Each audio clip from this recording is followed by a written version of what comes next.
De son côté, Samuel procède au démontage des éléments nécessaires à la remise en état de son essieu arrière, en particulier les biellettes, dont l'état semble irréprochable. Voilà la pièce malade. J'ai ma pièce de rechange. Ici, je m'occupe de déposer la deuxième. J'en ai deux comme ça qui sont malades.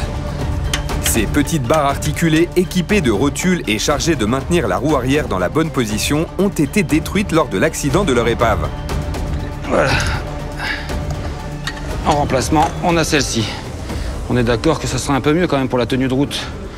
Surtout que je pense qu'elle va être bien sollicitée sur la tenue de route. Samuel anticipe déjà l'essai du jury. Mais pour Olivier, il y a encore un peu de chemin à parcourir avant d'y être. Bon, où t'en es?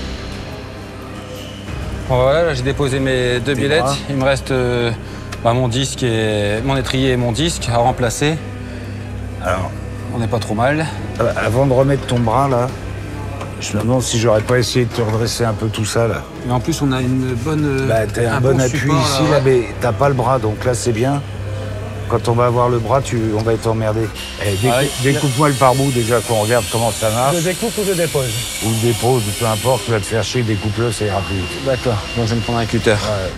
Référence et maître incontesté de la restauration de carrosserie automobile en France, Olivier suggère de se servir de l'espace libéré par l'absence de la roue pour déjà entamer les travaux de redressage à l'aide d'un vérin hydraulique.